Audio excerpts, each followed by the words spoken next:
Welcome to Today Matters, our short devotional in the Word of God. I'm taking you through a section on the book of James in about 5 minutes a day, and we're talking about the idea of Christian maturity. That's what James talks about in this section, and it's a how-to book on Christian maturity, a manual on maturity, if you will. And the word mature in Greek, because remember, the New Testament was originally written in the Greek language, is the word teleos, and it means mature, complete, perfect. Now, James uses this word 5 times in 5 chapters. And so we want to take a look at that. He gives us 8 traits of a mature Christian. I'm not going to get through all 8 this time, but we will over the course of time. Now, number 1, the first trait. A mature Christian understands that problems are a part of life. And James 1, 2 through 4 says it like this: "Consider it pure joy whenever you face trials of many kinds, because you know that the testing of your faith develops perseverance, and perseverance must finish its work so that you may be mature and complete, not lacking anything." Now, let me ask you this question. How do you handle problems and trials? Do they just kind of blow you away? Do you get uptight? Do you go negative and grumble and gripe? How do you handle problems? See, here's the thing. Christianity is a life, right? It's not a religion. It's your life. It's a life. Jesus said, "I've come that you may have life." And life means problems. And part of life means facing problems and figuring out how to solve them. So what's your natural reaction when things don't go right and you're irritated? Are you immediately flipping out, or are you calm and controlled? Are you mature in your response? James 1:12 says it like this: "Blessed is the one who perseveres under the trial, because having stood the test, that person will receive the crown of life that the Lord has promised to those who love him." Now, I am confident that the more problems someone goes through here on earth, and they go through them really well, the more rewards they're going to get in heaven. Because I know a lot of people that have gone through some stuff, and you're just like, man, that's going to be rewarded. Now, number 2, a mature Christian treats all people well.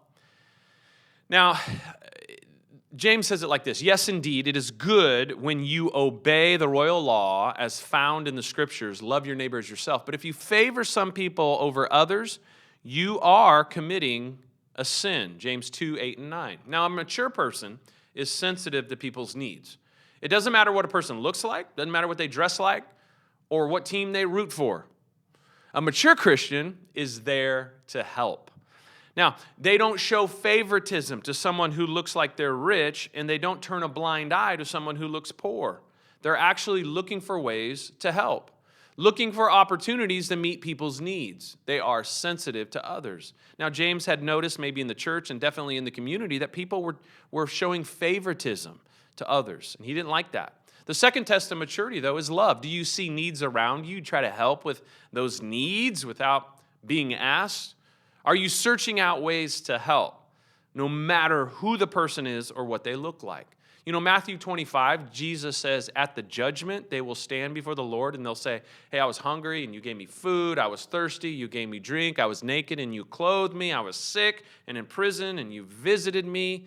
We will say, "When were you sick, and we visited you? And when were you in prison? And when were you thirsty?" Et cetera, et cetera. And Jesus said, "Inasmuch as you have done it to the least of these, my brethren, you have done it for me." It's interesting to me that in Matthew 25, judgment is the one thing that we'll be judged for, is how we treated other people. We will be judged for how we treated other people. Not how many Bible verses we knew, not how many times we were in church and we enjoyed a potluck together, not how great a reputation we had. We're going to be judged for how we treated other people. Now, that's one reason that we can be confident and leave the judging about how we were all treated during COVID to God. God will hold those supposed leaders accountable for the lies that they told and for the lives that they ruined. We don't have to worry about that. He'll take care of that. However, our mandate is to still treat others well. Even though we've been wronged, we don't go out and slap somebody else just because we got slapped. We leave that up to God. And during really difficult times, it's especially important that we ask God to soften our hearts, not harden them. We have to constantly, in our culture right now, be praying for thick skin and a soft heart. As a matter of fact, Make that your prayer today, because today matters.